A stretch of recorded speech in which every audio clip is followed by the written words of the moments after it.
Lal Sharma बैकफेक्ट time बेनकाब zone news में आपका स्वागत करता हूं। तो दोस्तों, आज हम आपको पाकिस्तान की ओर ले चलते हैं। पाकिस्तान की क्या हालात हैं और पाकिस्तान इस वक्त किस कदर घिरा हुआ है मुसीबतों से, और जो धर्म के नाम पे जो उन्होंने जो बंटवारा किया था उसके उनके सामने परिणाम क्या आ रहे हैं, ये भी हम आपको दिखा रहे हैं। तो पाकिस्तानी मीडिया की ही ये एक वीडियो है जो हम आपसे शेयर कर रहे हैं। तो आप इसे देखिए और निर्णय लीजिए कि क्या ये फैसला हिंदुस्तान को से अलग होने का उनका सही था या नहीं था, या आगे उनका भविष्य क्या है और कितना और ज़्यादा दुष्कर हो सकता है पाकिस्तानी जनता के लिए। तो पाकिस्तानी जनता के लिए कितना दुष्कर हो सकता है और आगे हालात क्या होंगे पाकिस्तान के, और जहाँ तक हमारा ख्याल है अब पाकिस्तान के लिए पीओके हिंदुस्तान को सौंपने के अलावा कोई भी विकल्प नहीं रह जाता है अगर उसे अपनी बर्बादी से निजात पानी है। तो वैसे आपके सामने पाकिस्तानी मीडिया की ही ये रिपोर्ट जो आपके सामने पेश है, आप देखिए। स्टडी IQ IAS अब तैयारी हुई affordable. Voice Pakistan trying for help. Welcome to study IQ। मेरा नाम है आदेश सिंह। भारत और पाकिस्तान पड़ोसी देश हैं। एक दूसरे के साथ रहना चाहिए। यह हमारे ऊपर है कि हम शांति से रहें और तरक्की करें, या एक दूसरे से झगड़कर अपना समय और संसाधन बर्बाद करें। पाकिस्तान ने भारत के साथ 3 युद्ध लड़े हैं। इससे पाकिस्तानियों को गरीबी, भूखमरी, बेरोजगारी का सामना करना पड़ा। हमने अपना सबक सीख लिया है और हम शांति से रहना चाहते हैं। प्रधानमंत्री नरेंद्र मोदी को मेरा संदेश है कि चलिए बैठते हैं और बात करते हैं। दोस्तों, ये हम नहीं कह रहे, ये कहना है पाकिस्तान के प्रधानमंत्री शहबाज शरीफ का। दरअसल दुबई के एक टीवी चैनल अल अरबिया से बातचीत के दौरान प्रधानमंत्री शहबाज शरीफ ने भारत से बातचीत की अपील की है। पाकिस्तान के ये बदले सुर सुनकर आप भी ऐसे ही चौंके होंगे जैसे हम चौंक गए थे। लेकिन चौतरफा परेशानियों से घिरा पाकिस्तान इन दिनों आर्थिक संकट के साथ राजनीतिक अस्थिरता से भी जूझ रहा है। पुराने साथी भी अब उससे पिंड छुड़ाने की कोशिश में हैं। पाकिस्तान समस्याओं का पिटारा बन गया है। उसके पास इन समस्याओं से निकलने के सारे रास्ते धीरे धीरे बंद होते जा रहे हैं। दशकों से भारत के खिलाफ अदावत पालने वाले पाकिस्तान के अचानक इस तरह से बदले रुख के पीछे एक बड़ी वजह है, वहां हालात बद से बदतर होते जा रहे हैं। पाकिस्तान की आर्थिक स्थिति दिन प्रतिदिन खराब ही होती जा रही है। हालत यह है कि वहां लोगों को खाने का आटा तक नहीं मिल पा रहा है। लोग दाने दाने के मोहताज हो गए हैं।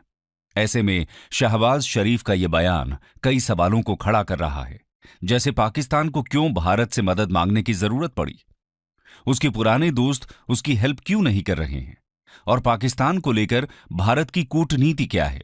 इसके साथ एक बड़ा सवाल यह है कि क्रॉस बॉर्डर आतंकवाद को बढ़ावा देने और उकसाने वाले पड़ोसी की बातचीत की इस पहल को भारत किस तरह लेगा। क्या दोनों देशों के बीच दुश्मनी का यह दौर खत्म होगा?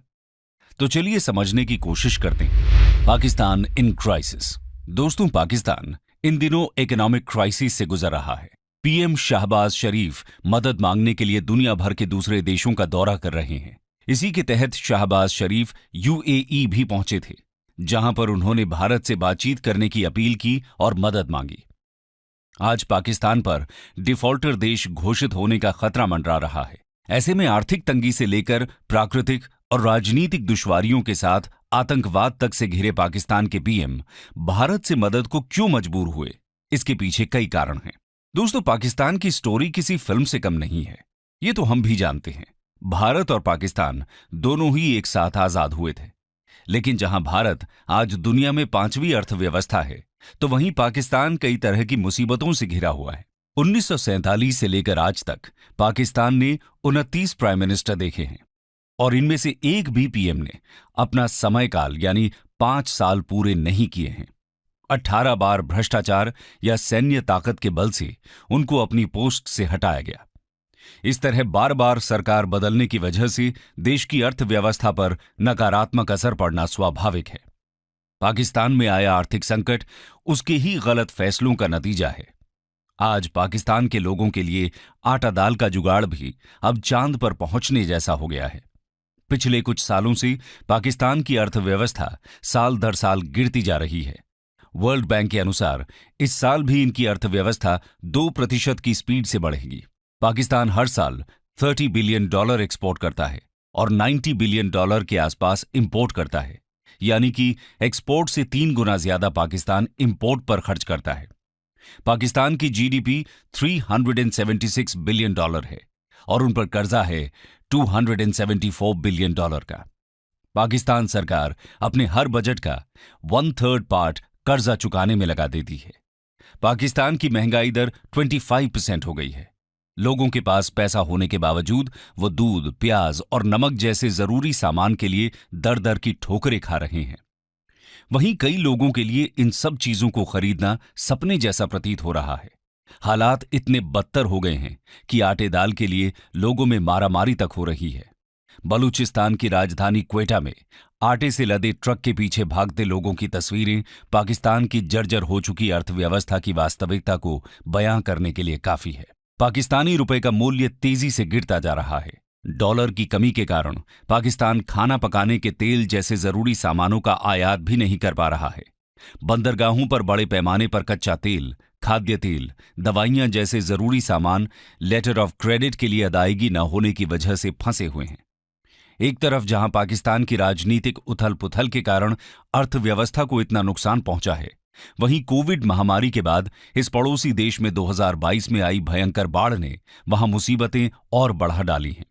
इस बाढ़ में पाकिस्तान के 1700 लोग मारे गए, तो वहीं 22 लाख से ज्यादा घर तबाह हो गए। इस बाढ़ की वजह से पाकिस्तान की स्वास्थ्य सेवाएं चरमरा गई हैं।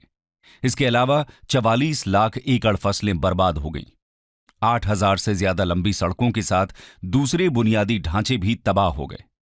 एक्सपर्ट्स का मानना है कि बाढ़ से हुए नुकसान की भरपाई में पाकिस्तान को कई साल लग जाएंगे।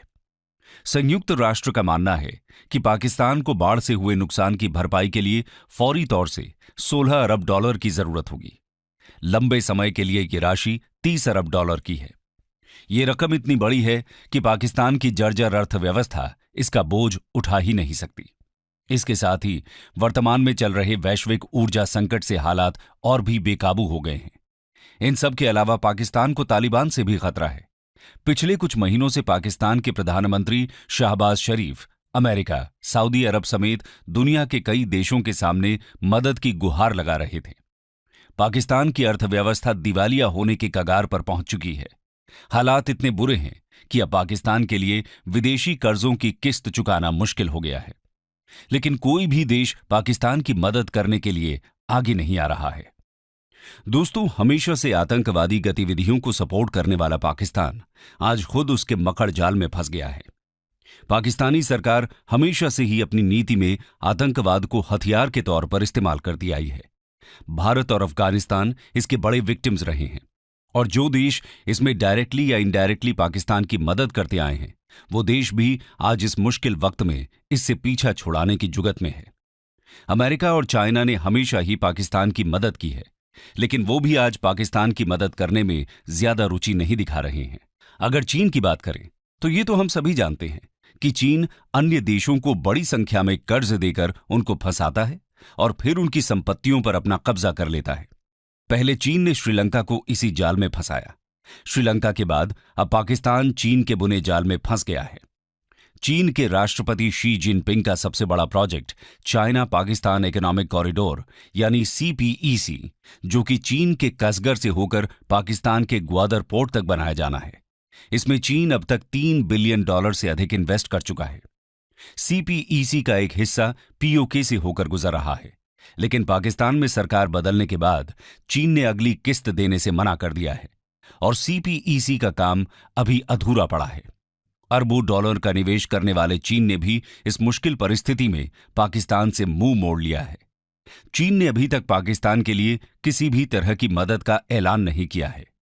वहीं अगर अमेरिका की बात करें तो अमेरिका भी पाकिस्तान की मदद करने से कतरा रहा है, क्योंकि वो भी कहीं न कहीं समझ गया है कि पाकिस्तान की मदद करने का मतलब सीधे तौर पर आतंकवाद को सपोर्ट करने जैसा होगा। जिससे उसकी वैश्विक छवि तो खराब होगी ही, साथ ही भारत के साथ उसके संबंधों पर भी खराब असर पड़ेगा। और वर्तमान समय में अमेरिका ये रिस्क लेने को तैयार नहीं है। फिलहाल अपनी डूबती नैया बचाने के लिए पाकिस्तान इंटरनेशनल मॉनेटरी फंड का मुंह ताक रहा है, लेकिन आईएमएफ ने अभी तक मदद को लेकर अपना रुख साफ नहीं किया है। पाकिस्तान आईएमएफ की शर्तों को पूरा नहीं कर पा रहा, जिसकी वजह से आईएमएफ ने 1.1 अरब डॉलर के लोन की किस्त रोक दी है।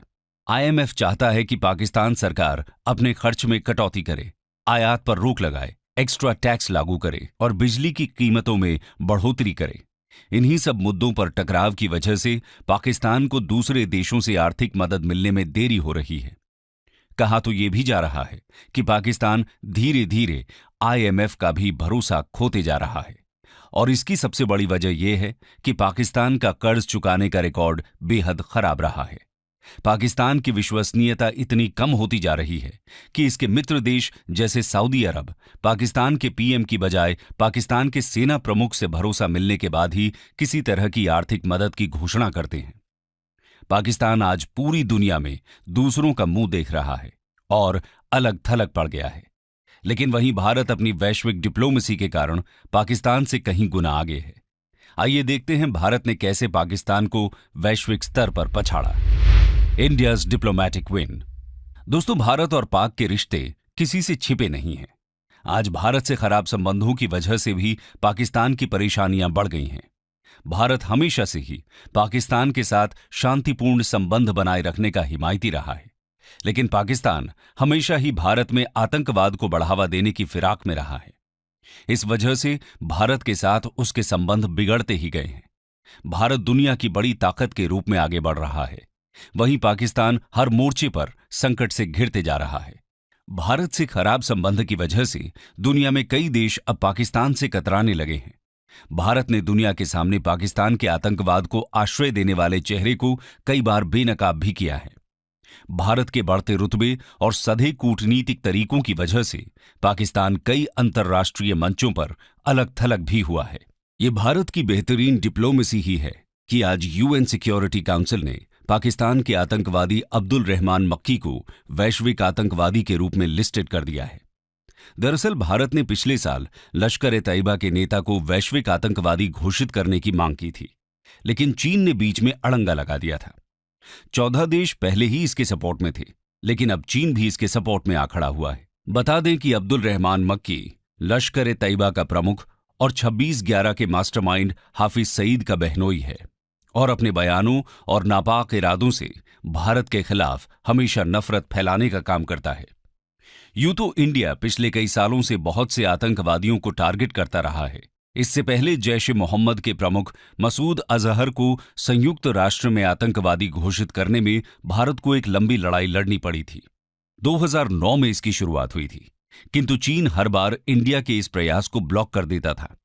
10 साल तक इसको ब्लॉक करने के बाद चीन ने 2019 में इसको फाइनली स्वीकार किया और मसूद अजहर को संयुक्त राष्ट्र द्वारा नामित आतंकवादी घोषित किया गया। लेकिन इस बार कुल 7 महीने के अंदर अंदर इंडिया अपने मुकाम पर पहुंच गया। यह वैश्विक स्तर पर इंडिया की बढ़ती साख और उसकी डिप्लोमैटिक सफलता का ही एक प्रमाण है। इसके पहले पूर्व विदेश मंत्री श्रीमती सुषमा स्वराज ने संयुक्त राष्ट्र में पाकिस्तान का सीधे तौर पर नाम लेकर उसे भारत में आतंकवाद को बढ़ावा देने का दोषी ठहराया था, जिसके बाद पाकिस्तान को आतंकवाद को धन मुहैया करवाने के आरोप में FATF की ग्रे लिस्ट में शामिल कर दिया गया था। FATF यानी फाइनेंशियल एक्शन टास्क फोर्स ने मनी लॉन्ड्रिंग और आतंकवाद के चलते पाकिस्तान को निगरानी सूची में डाला था। बता दें कि FATF एक अंतर्राष्ट्रीय संस्था है जो मनी लॉन्ड्रिंग और टेरर फंडिंग जैसे वित्तीय मामलों में दखल देते हुए तमाम देशों के लिए गाइडलाइन तय करती है और ये तय करती है कि वित्तीय अपराधों को बढ़ावा देने वाले देशों पर लगाम कसी जा सके। ग्रे लिस्ट में शामिल होने की वजह से पाकिस्तान के ट्रेड पर बहुत असर पड़ा था। कई मित्र देशों ने सहायता करने से मना कर दिया था। इसकी वजह से पाकिस्तान को हर साल $10 बिलियन का नुकसान हुआ। भारतीय रुपयों में देखें तो ये नुकसान करीब 75,000 करोड़ सालाना का है। इस तरह पाकिस्तान को 2022 तक करीब 3 लाख करोड़ का नुकसान हुआ है, जिसके बाद FATF ने पाकिस्तान को ग्रे लिस्ट से बाहर निकालने के लिए व्यापार सुधार कार्यक्रम की एक लिस्ट सौंपी थी, जिसके बाद पाकिस्तान ने यह दावा किया कि उसने लिस्ट में दिए गए सभी शर्तों को पूरा कर लिया है। साथ ही पाकिस्तान ने जैश-ए-मोहम्मद प्रमुख मसूद अजहर, लश्कर-ए-तैयबा के संस्थापक हाफिज सईद और ज़कीउर रहमान लखवी समेत संयुक्त राष्ट्र में नामित आतंकवादियों के खिलाफ कार्रवाई करने का दावा किया है। लेकिन आज उसके इन झूठे दावों पर कोई भी भरोसा करने को तैयार नहीं है। इससे आप अंदाजा लगा सकते हैं कि आज इंडिया ग्लोबल स्टेज पर किस तरह अपना प्रेशर माउंट कर रहा है। पाकिस्तान दुनिया का ऐसा इकलौता देश है जो संयुक्त राष्ट्र द्वारा नामित आतंकवादी को पेंशन देता है। बता दें कि आज पाकिस्तान में 135 यूएन नामित आतंकवादी और 25 यूएन नामित आतंकवादी संगठन मौजूद हैं। जैसा कि डॉक्टर जयशंकर कहते हैं, आतंकवाद का केंद्र जब भारत के इतना नजदीक है तो इस पर इंडिया का चार्ज लेना ग्लोबल कम्युनिटी के लिए बेहद जरूरी हो जाता है। दोस्तों, पाकिस्तान ने हमेशा से भारत को आतंकवाद के हथियार से नुकसान पहुंचाया है। भारत को नीचा दिखाने के लिए पाकिस्तान कोई भी मौका नहीं छोड़ता, लेकिन इसके बाद भी इनकी हार ही होती है। भारत ने कई मौकों पर पाकिस्तान के साथ रिश्ते सही करने की कोशिश की, लेकिन पाकिस्तान ने हर बार पीठ में छुरा मारने का ही काम किया है। कहना गलत न होगा कि अपनी ही गलतियों की सजा पा रहा पाकिस्तान अब बद से बदतर स्थिति में पहुंच गया है। पाकिस्तान अब इसलिए भारत से संबंध सुधारने की बात कर रहा है। अगर पाकिस्तान भारत के साथ रिश्ते सुधार लेता है तो उसकी अर्थव्यवस्था के लिए यह बूस्टर की तरह काम करेगा। कई सारे ऐसे खाने पीने के सामान हैं जिन्हें पाकिस्तान आसानी से भारत से हासिल कर सकता है। संबंध बेहतर रहने पर द्विपक्षीय कारोबार भी बढ़ेंगे। बता दें कि पुलवामा अटैक के बाद भारत और पाकिस्तान में आयात निर्यात प्रभावित हैं। भारत के साथ कारोबार बढ़ाने से आयात पर खर्च में कटौती होगी और पाकिस्तान को अपना निर्यात बढ़ाने का भी मौका मिल जाएगा। इन सब के अलावा पाकिस्तान को अपनी अंतर्राष्ट्रीय साख बढ़ाने में भी मदद मिलेगी। ये बात तो तय है कि भारत से बेहतर संबंध हर हाल में पाकिस्तान के लिए फायदेमंद हैं। हम कह सकते हैं कि आर्थिक और राजनीतिक दुष्चक्र में फंसे पाकिस्तान की हर बीमारी का स्थायी इलाज भारत से बेहतर संबंध है। लेकिन इसके लिए पाकिस्तान को ठोस पहल के साथ ही भारत का भरोसा जीतना होगा। पाकिस्तान सरकार को आगे बढ़कर भविष्य में कुछ ऐसा करना होगा जिससे वो भारत का भरोसा जीत सके। इसके लिए पाकिस्तान को आतंकवाद और कश्मीर का मुद्दा छोड़ना होगा। इन सब बातों के बावजूद सच्चाई यही है कि फिलहाल पाकिस्तान के हुक्मरानों में इतनी ज्यादा समझदारी विकसित होना दूर की कौड़ी है। कंक्लूजन। तो दोस्तों, आज पाकिस्तान एक दोराहे पर आकर खड़ा है। इस जगह पर पाकिस्तान का भविष्य कैसा होगा ये तो वक्त ही बताएगा। लेकिन पाकिस्तान को अब भारत के बारे में अपनी पॉलिसी पर फिर से विचार की बेहद जरूरत है। अब तक जो चलता आया है वो कारगर साबित नहीं हुआ और न होगा, और उसका नतीजा भी सबके सामने है। भारत ने जब भी पाकिस्तान की तरफ शांति का हाथ बढ़ाया उसे पीठ में छुरा ही मिला है। प्रत्यक्ष यानी डायरेक्ट वॉर में तो पाकिस्तान को भारत से हमेशा मात ही मिली है। टेररिज्म की मदद से पाकिस्तान द्वारा वर्षों से किए जा रहे प्रॉक्सी वॉर का भी भारत ने अपनी कूटनीति से बेहतर जवाब दिया है। जरूरी नहीं कि दुश्मनों को परास्त करने के लिए हमेशा हथियार ही उठाए जाएं। ये कार्य सटीक राजनीति और डिप्लोमेसी से भी बखूबी हो सकता है, और भारत ने यह साबित कर दिखाया है। ऐसे में आपके क्या विचार हैं? क्या भारत को पाकिस्तान की मदद की इस गुहार को सुनना चाहिए? अपनी राय कमेंट सेक्शन में जरूर शेयर करें। Study IQ IAS। आपको ये न्यूज़ पसंद आई होगी, और आपसे निवेदन है कि आप हमारे चैनल को सब्सक्राइब करें। सभी और लोगों से भी अपने जानने वाले सब्सक्राइब कराएं, ताकि हम आपके लिए नई से नई न्यूज़ेस और कंटेंट्स और सामग्री आपके लिए ला सकें और आपको उससे अवगत करा सकें। तो आप इसे सब्सक्राइब करें, लाइक करें, कमेंट करें और शेयर तो जरूर करें। घंटे के बटन को जरूर दबाएं। जय हिंद, जय भारत, नमस्कार।